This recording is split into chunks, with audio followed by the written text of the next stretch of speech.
Olá, então, boa noite para todos. Que Deus nos abençoe.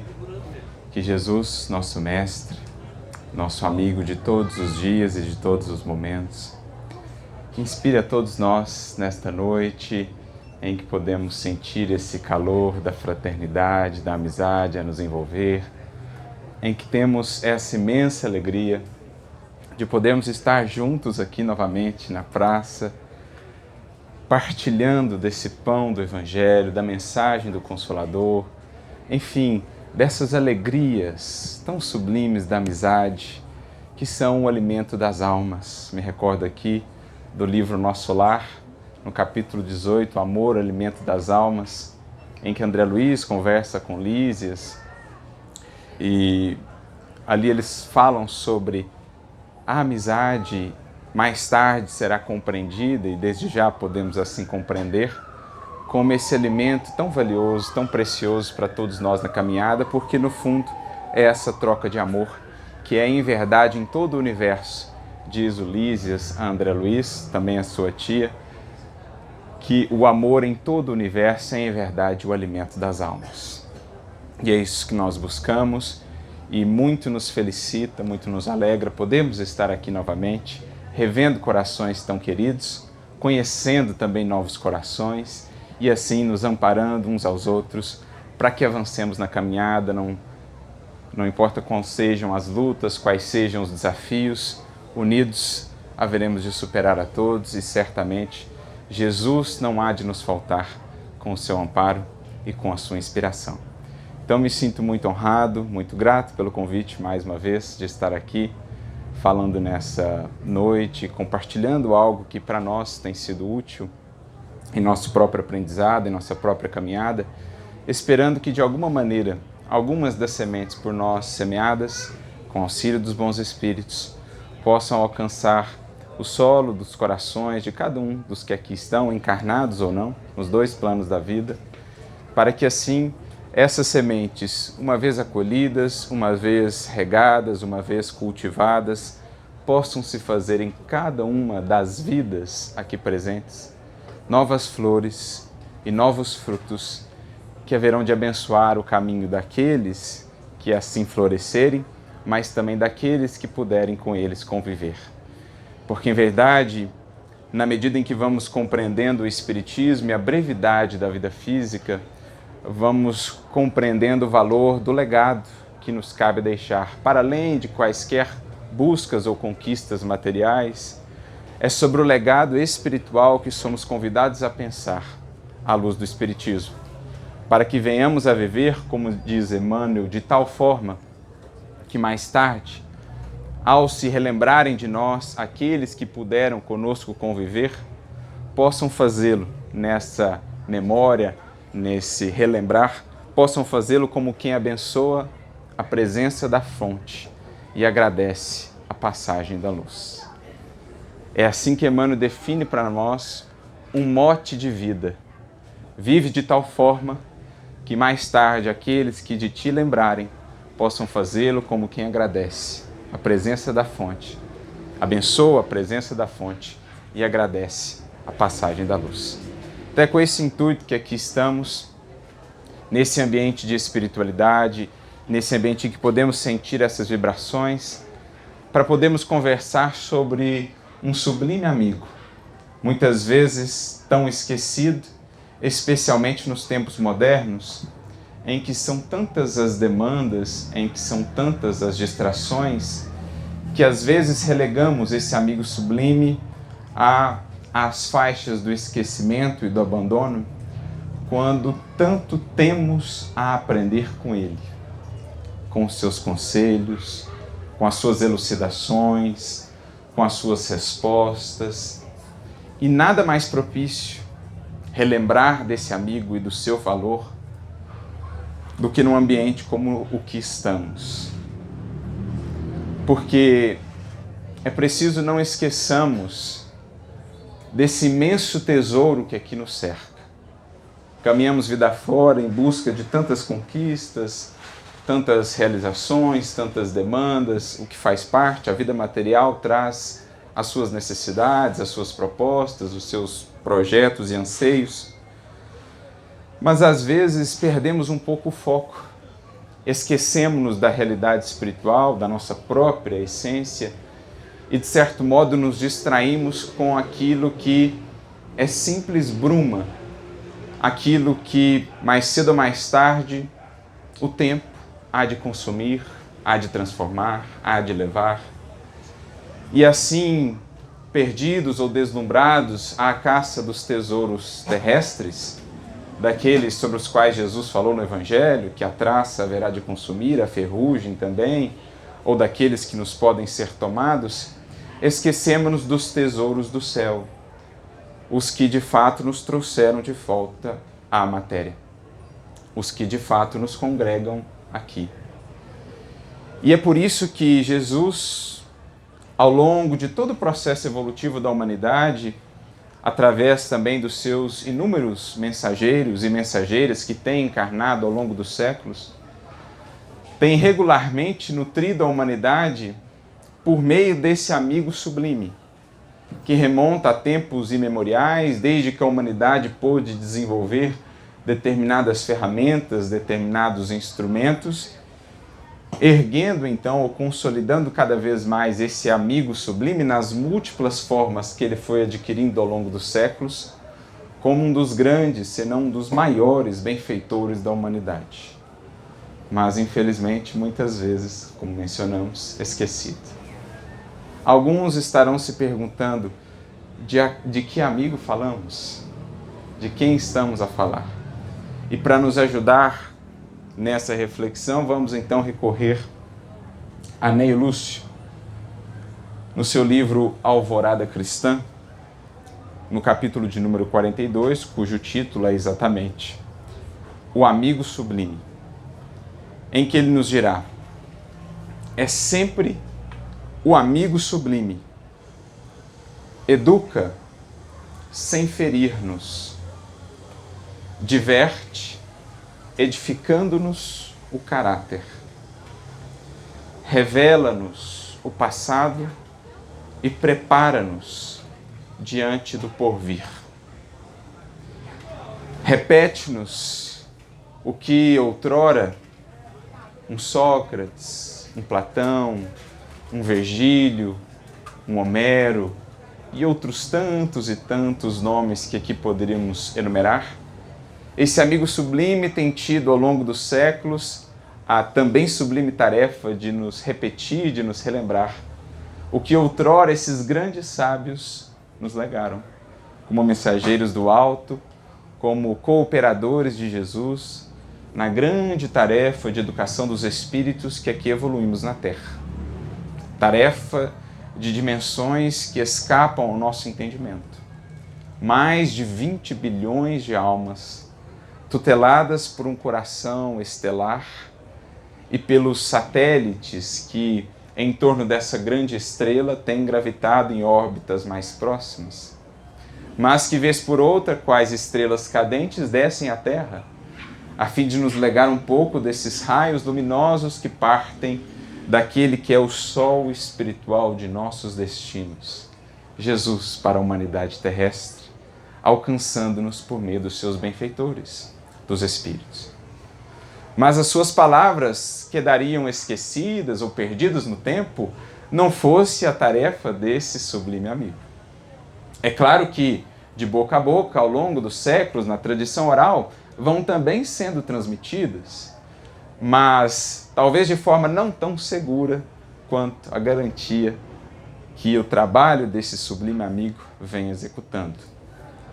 Prossegue então Neio Lúcio nos dizendo: junto dele aprendemos quanto sofreram nossos antepassados na conquista do bem-estar de que gozamos presentemente. Fala-nos então esse amigo do esforço ou dos esforços daqueles que nos antecederam. E como é importante pensarmos nisso. Como é importante nos entendermos como numa grande jornada ou numa grande maratona em que ela se desenvolve de maneira combinada, de maneira conjunta. Como numa corrida mesmo de revezamento, em que vamos passando o bastão uns para os outros e voltamos nós mesmos um pouco mais à frente para tomá-lo de volta e levá-lo mais adiante. Como é importante vermos-nos e entendermos como parte dessa grande cadeia de solidariedade, que é uma das bases fundamentais da lei divina em todo o universo. Sem solidariedade não haveria qualquer possibilidade de progresso, de desenvolvimento. Um Isaac Newton chegou a dizer: se vi tão longe é porque estava assentado sobre os ombros de gigantes. E assim é a história da humanidade. Se alguns puderam abrir horizontes tão vastos, é porque outros deixaram ali cimentada uma base construída por meio do suor, da renúncia, do sacrifício. E é por isso que o Evangelho nos fala da importância, como um dos fundamentos ou um dos mandamentos mais importantes do Evangelho e mesmo já da primeira revelação, a importância do honrar ao vosso pai e à vossa mãe, não apenas como aqueles mais próximos agora, os que nos deram a oportunidade de voltar à matéria, mas também compreendendo que são nossos pais e nossas mães, todos aqueles que de alguma maneira ajudaram a nos moldar, a fazer de nós o que somos hoje. Temos, nesse sentido, portanto, muitos pais e muitas mães, espiritualmente falando, a quem nos cabe honrar.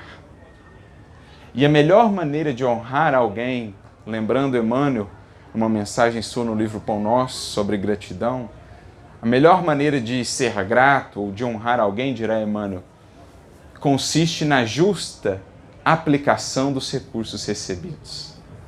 A melhor maneira de expressar gratidão e honra aos que nos antecederam é fazendo o melhor com o que nos entregaram. É assim que os cientistas estão em seus laboratórios, trabalhando sobre o esforço de outros tantos para entregarem o melhor às próximas gerações de pesquisadores. É assim que os filósofos estão em suas caminhadas reflexivas, em seus debates e análises, buscando mergulhar e se aprofundar no legado daqueles que lhes antecederam, para ofertar à humanidade de amanhã novos horizontes de pensamento. Assim também os educadores, assim também nossos pais e nossas mães, ofertando o que de melhor puderam extrair do esforço daqueles que os antecederam e dando-nos, dentro de suas possibilidades, a oportunidade de mais uma vez caminharmos pela matéria, aprendendo e renovando.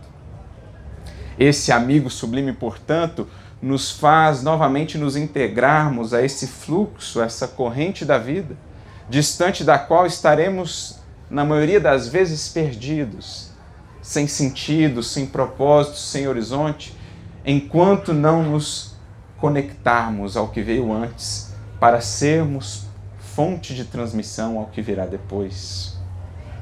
A importância, como disse aqui Neio Lúcio, de nos vermos entre um passado e um futuro a operar num presente que deve ser de muita realização, entregando à vida a esperança de dias cada vez mais melhores, mas uma esperança que não seja só sonho, projeto ou ideal, mas concretude, realização. Porque, diria André Luiz, é perigoso caminhar com a cabeça repleta de sonhos, mas com as mãos ociosas na inércia.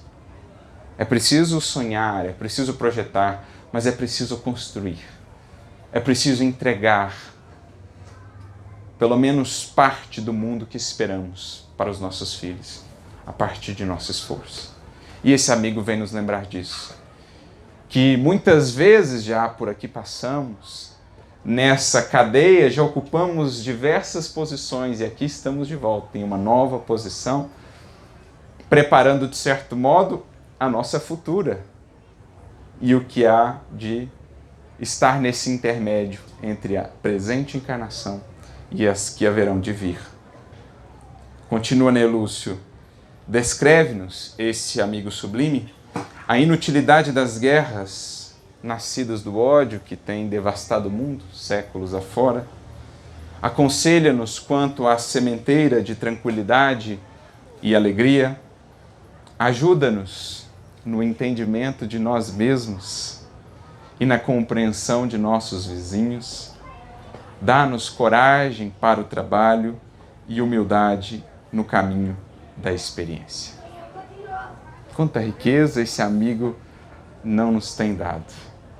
Sem ele, perderíamos as mais belas notícias de nossos avós e a obra da vida não alcançaria a necessária significação. Como um quebra-cabeças que estivesse ali despojado de tantas e tantas partes. Nunca veríamos a obra como um todo, o cenário, a cena como um todo. Passaríamos na terra em pleno desconhecimento uns dos outros e a lição preciosa dos homens mais velhos não chegaria aos ouvidos mais novos. A religião e a ciência provavelmente não surgiriam à luz da realidade. Os mais elevados ideais do espírito humano morreriam sem eco, sem continuidade, sem poderem tocar e despertar a outros corações para que pudessem levar adiante a obra. A indústria, o comércio, a navegação não possuiriam pontos de apoio. É esse amigo o traço de união entre os que ensinam e aprendem, entre os milênios que já se foram e o dia que vivemos agora. E ainda por meio dele que devemos à coleção de notícias e ensinamentos do Divino Mestre de todos nós, que aqui nos reúne e aqui nos congrega. Mensagens e notícias essas que nos têm aos poucos elevado para o reino divino.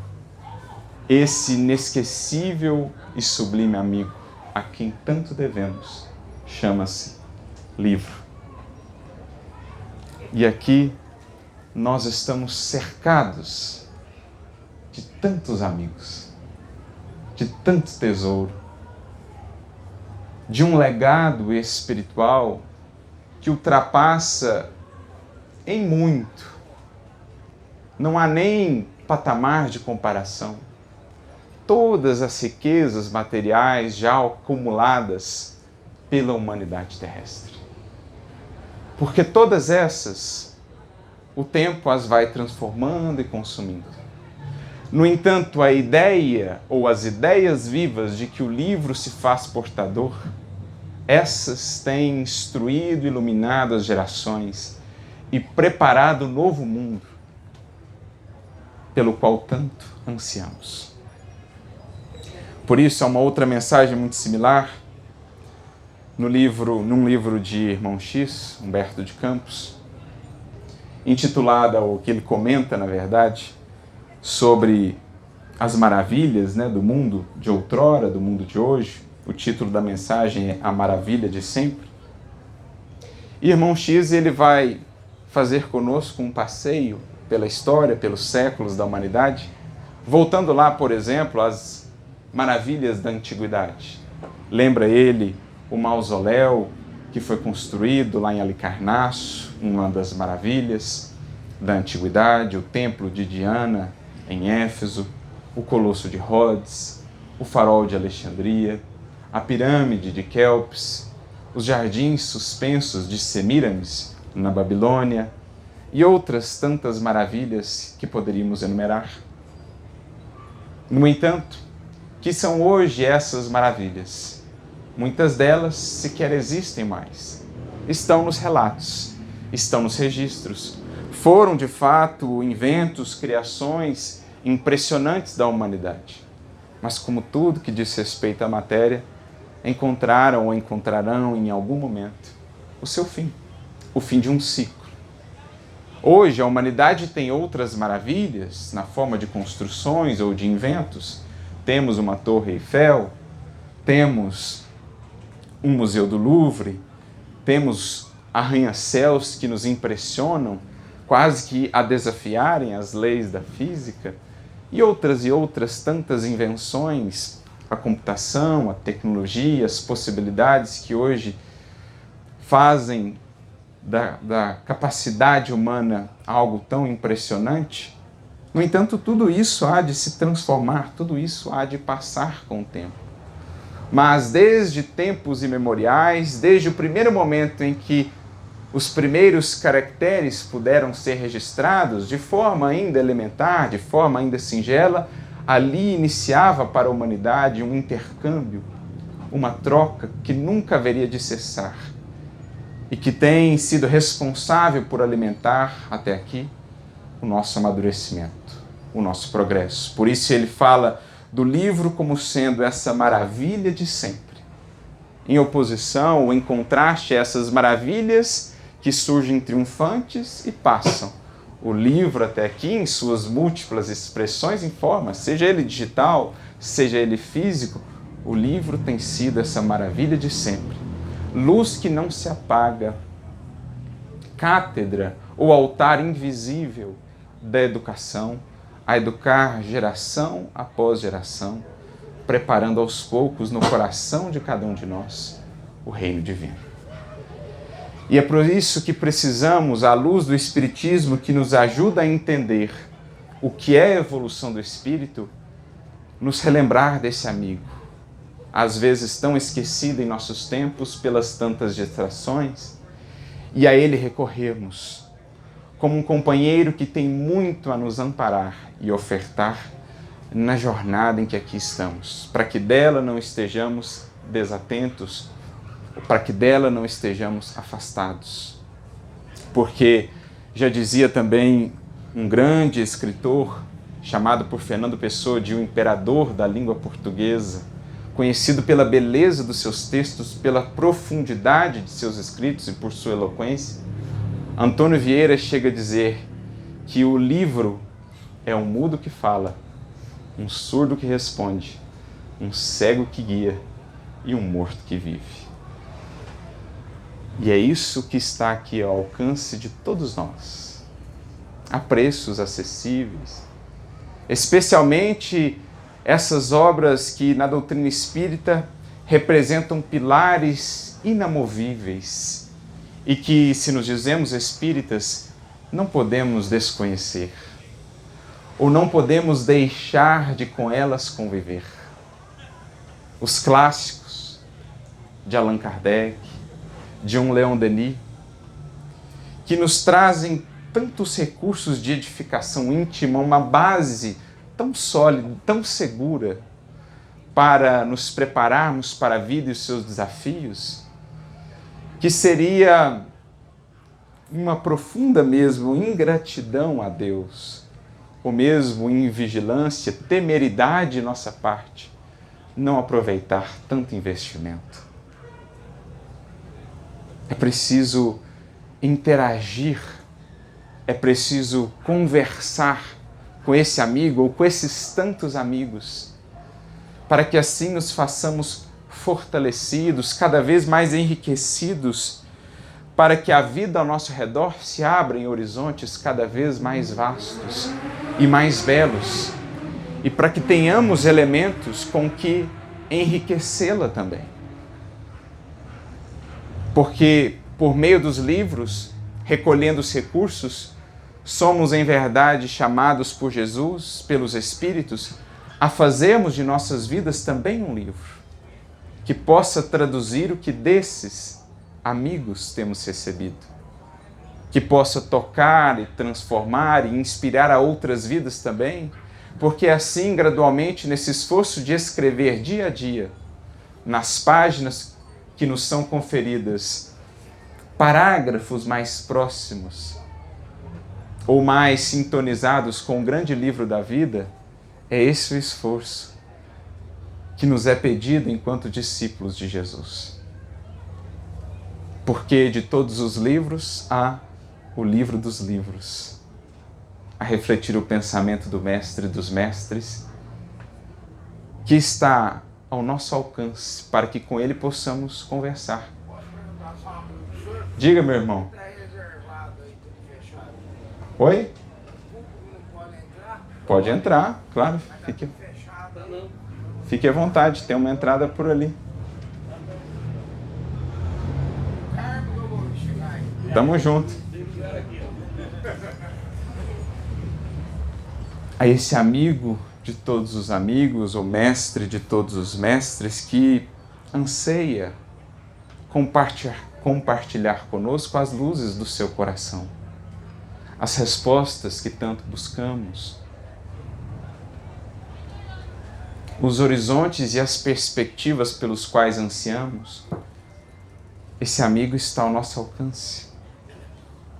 Isso me faz recordar uma passagem muito bela que se encontra em um outro livro de Irmão X, Humberto de Campos, intitulada Na Vinha do Senhor, em que ele irá nos relatar um acontecimento que se deu com Simão Pedro, aquele que recebeu a grande incumbência, a grande tarefa de dar continuidade à implantação da Boa Nova na terra e junto aos corações. Simão, que pôde conviver por 3 anos diariamente com Jesus, que pôde, direto de sua boca, ouvir as palavras divinas do mais belo cântico e poema já entoado na terra, mas que sentiu o peso da tarefa uma vez que Jesus partiu.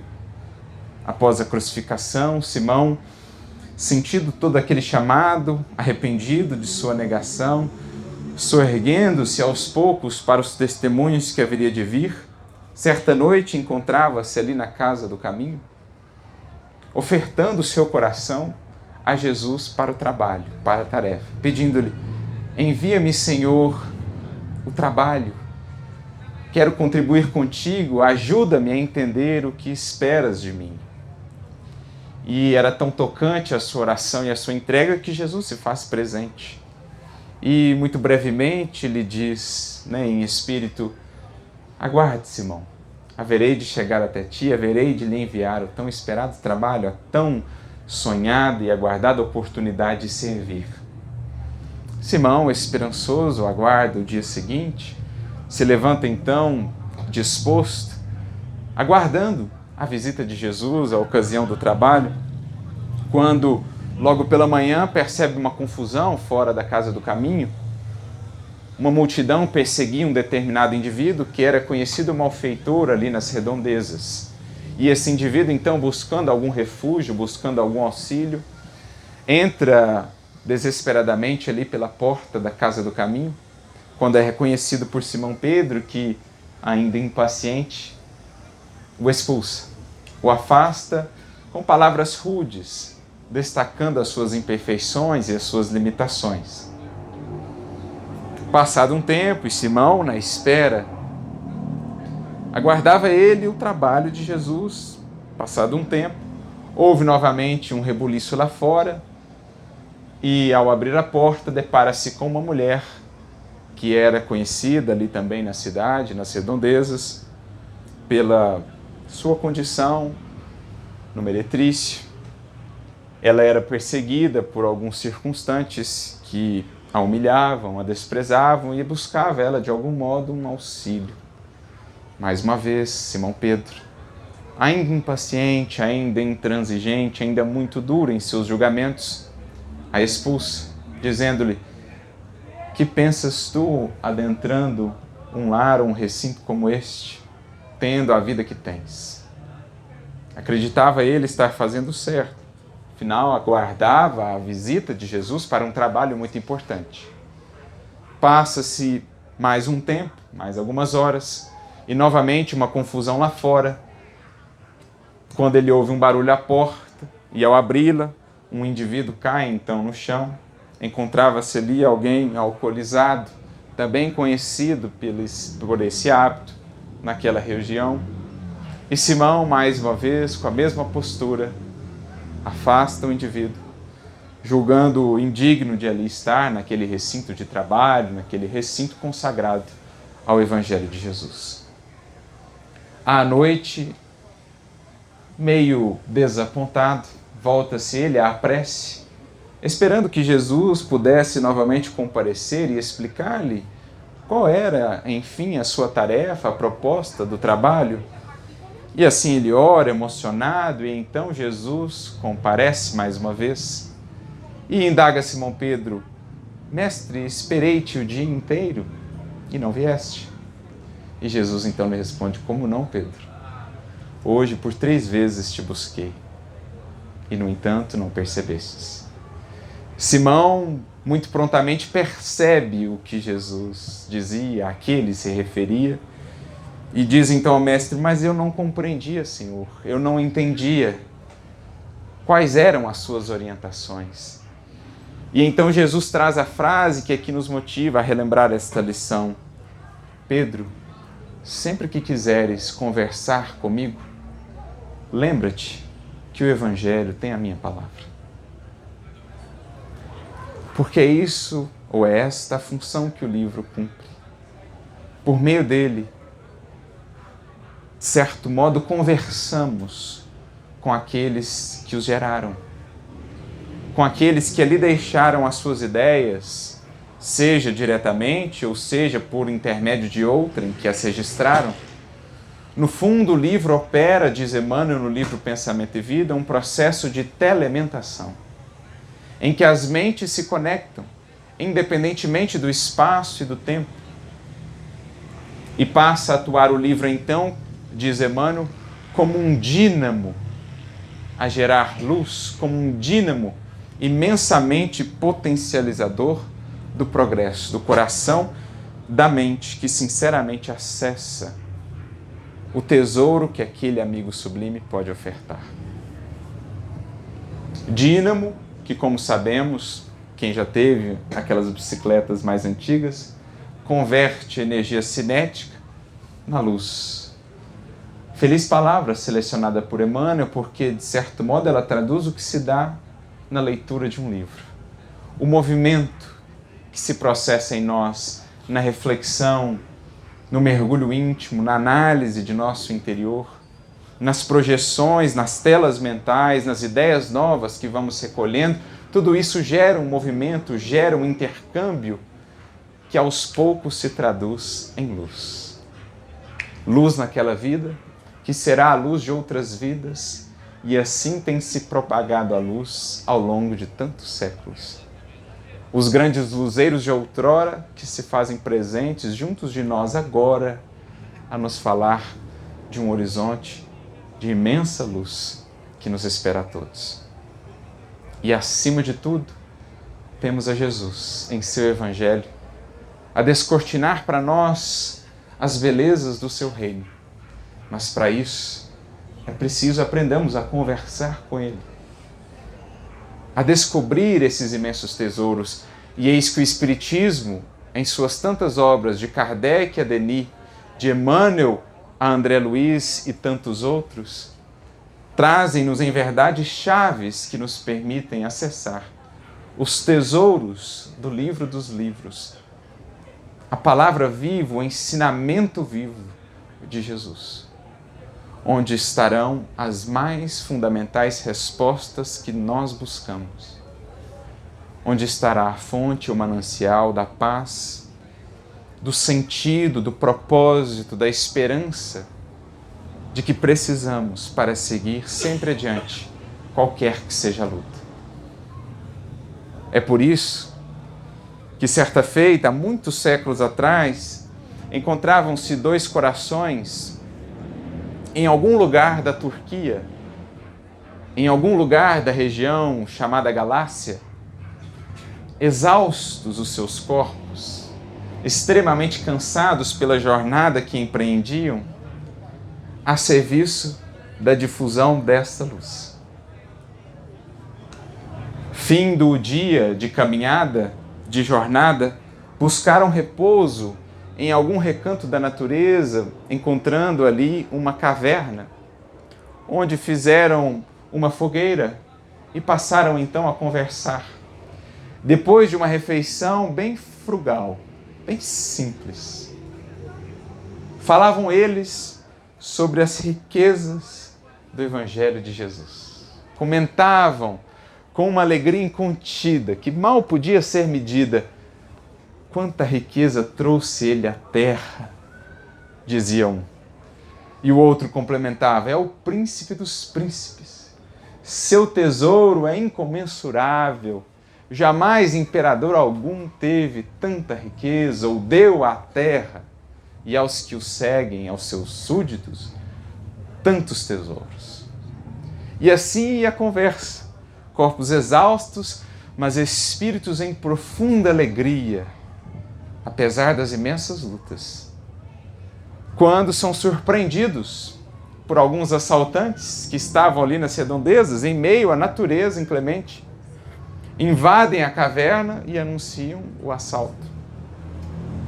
Nós ouvíamos que vocês falavam sobre um príncipe, o maior de todos os príncipes, detentor de uma riqueza inigualável.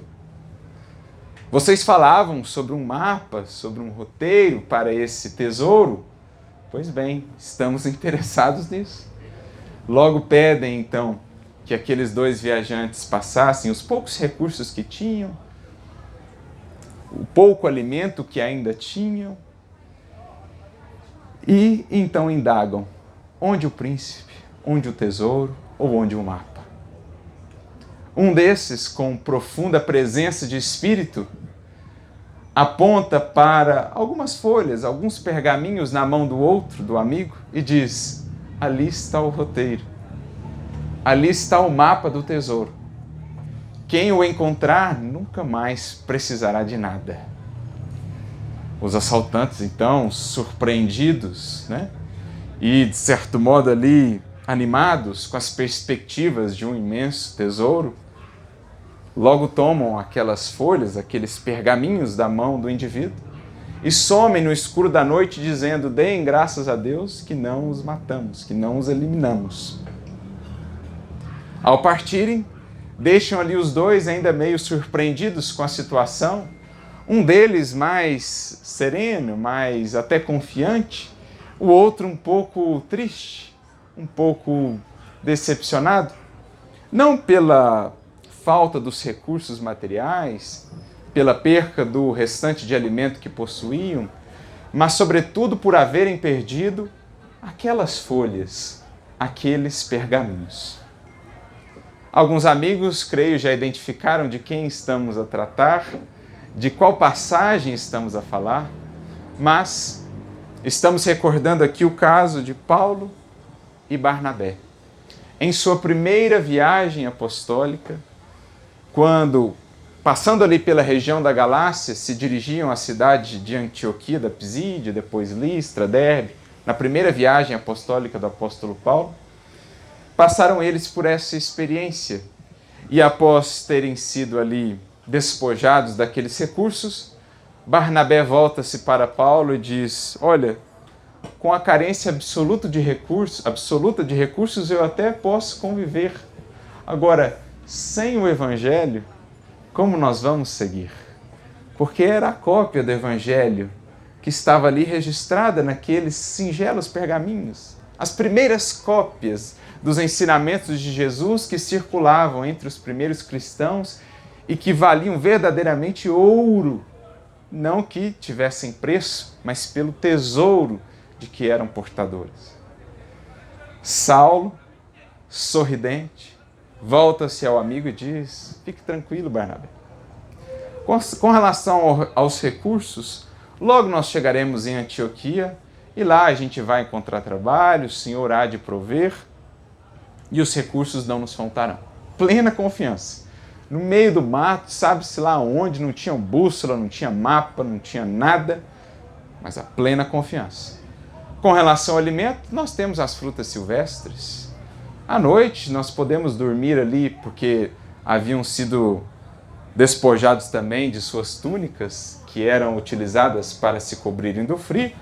À noite, diz Saulo, nós podemos nos cobrir com o musgo das árvores. E no mais, com relação à cópia do Evangelho, que tanto te entristeceu, Paulo enfia uma das mãos junto ao seu coração e tira então uma outra cópia que ele guardava aqui, porque era ela presente que havia recebido de Simão Pedro, cópias essas que haviam sido utilizadas por Estevão em seu processo de conhecimento e aprofundamento no Evangelho de Jesus. E, portanto, ele as guardava como talvez o tesouro mais precioso de sua vida, bem junto ao seu coração. Ao tirar essa outra cópia e mostrá-la, eis que o sorriso de Barnabé se faz então novamente vivo. Aqueles homens ali, naquele ambiente inóspito, sem quaisquer recursos materiais, profundamente alegres, como se tivessem tudo de que precisam para viver, pelo simples fato de poderem ter e levar consigo a palavra de Jesus. E hoje nós a temos completa, explicada, desenvolvida por Kardec, por Emmanuel, e muitas vezes temos relegado esse amigo sublime ao esquecimento, distraídos que estamos pelas tantas demandas da vida, pelas redes sociais, pelas séries A, B ou C. Não que seja um problema utilizarmos desses recursos e usufruirmos das possibilidades do hoje, mas esse amigo, seja ele digital, seja ele físico, tem de ser presente em nossa vida, para que, aprendendo a valorizar o imenso investimento espiritual que o alto tem feito em nós, possamos nós também externar ou levar adiante toda essa luz aos tantos e tantos corações que no mundo têm caminhado sem norte, sem referência, sem esperança, sem sentido, sem propósito.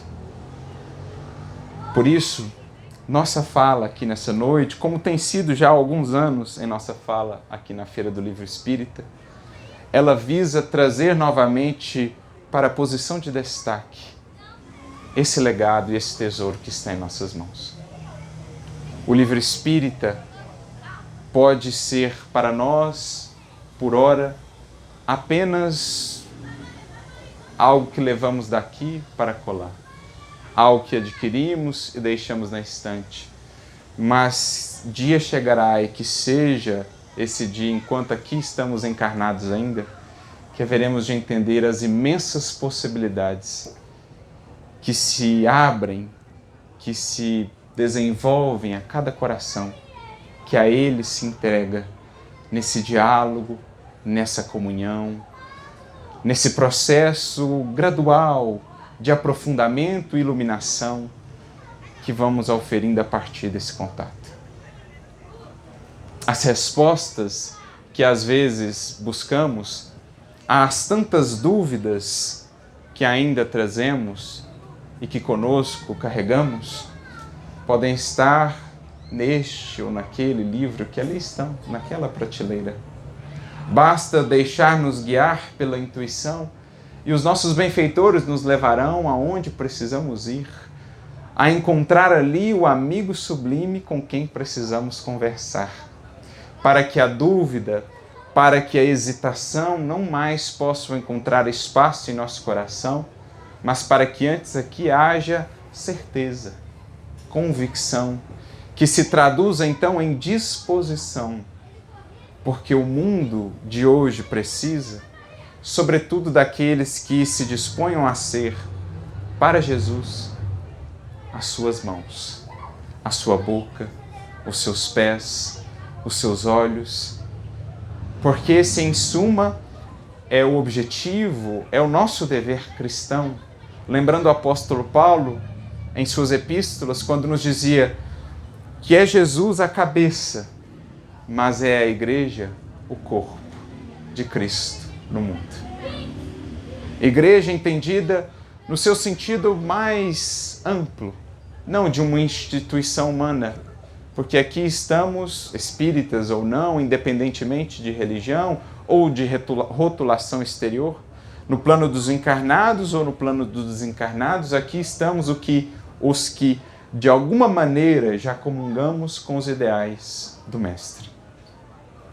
E é ele então a cabeça a representar a fonte de inspiração, de onde promanam as ideias, os desígnios, os projetos, os sonhos.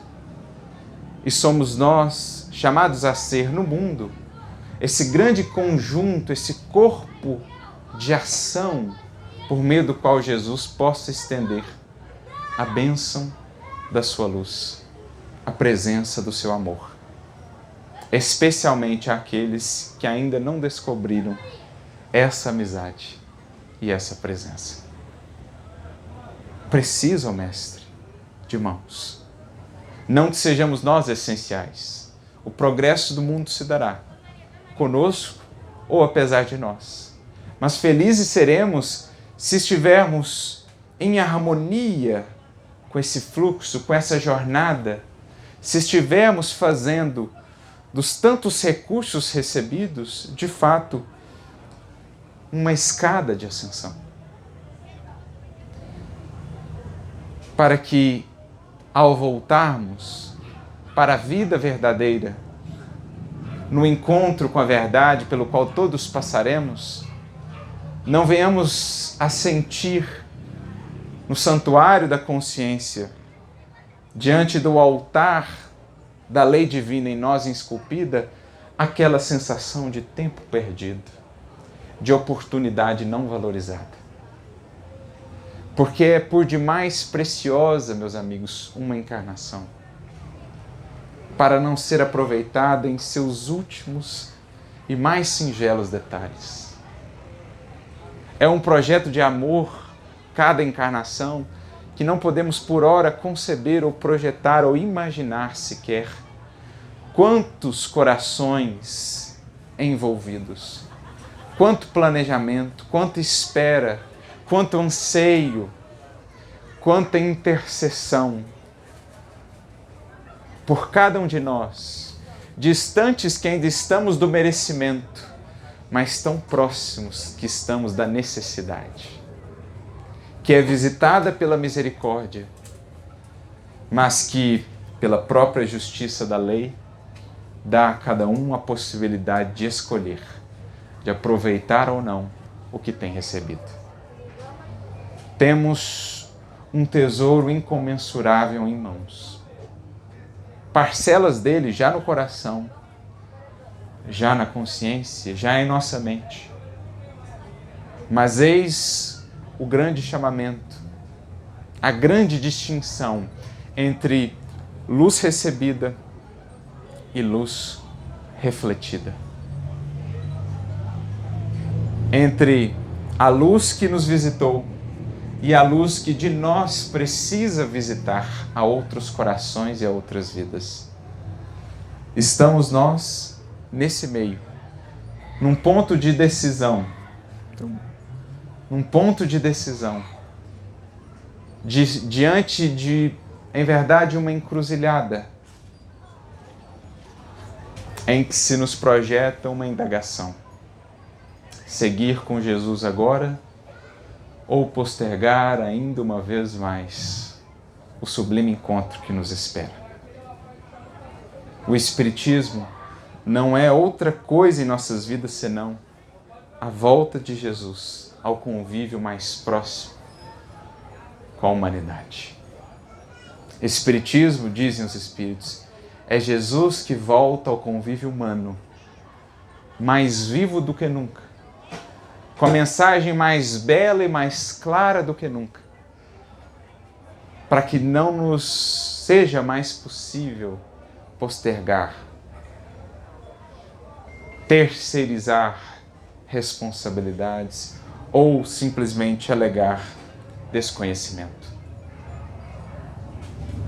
Que os benfeitores que por séculos têm nos acompanhado, muitos dos quais estão presentes nesses livros, deixaram seus contributos preciosos para a história da humanidade, que esses benfeitores, os espíritos que no Espiritismo têm laborado, aqueles que por Jesus têm se dedicado há tanto e tanto tempo, possam encontrar em nossos corações, não mais agora apenas um ambiente de visita esporádica e fugaz, mas antes a hospitalidade de quem já anseia tê-los conosco, morando e vivendo junto de nós, a partir do nosso compromisso de levar adiante o que as suas vidas representaram e deixaram para nós. Possa Jesus viver se fazer cada vez mais presente em nossa vida, para que o livro que aqui estamos nós também escrevendo, não com as tintas do mundo, mas antes com as tintas do sentimento, não em páginas rasgáveis, mas antes nas páginas vivas do coração, para que esse livro possa ser então, tanto quanto possível, algo que nos remeta à vida de Jesus, ao Evangelho redivivo, que nos cabe resgatar e expressar para um mundo que indaga onde, como, para quê, para onde, o que fazer, como caminhar. A resposta está nesta palavra, neste nome, que aqui buscamos reverenciar. Jesus, a resposta, o livro da vida ao nosso alcance, explicado e desenvolvido pela livraria espírita em suas tantas expressões e que está aí, ao nosso alcance, esperando conosco conversar para ao mundo apresentar o sublime cântico, imortal e inesquecível da Boa Nova. A todos, ótimas leituras, profundos diálogos com esse amigo sublime, que eles os possam acompanhar em cada passo dessa experiência e na jornada que há de continuar para além desse corpo, no infinito, na eternidade que nos espera a todos. A vós, todos, que o sublime amigo os possa iluminar e abençoar, na busca agora do amigo sublime, com A e S maiúsculo, que nos espera a todos no futuro luminoso. Que Jesus lhes abençoe, muita paz, muita inspiração e ótimas leituras.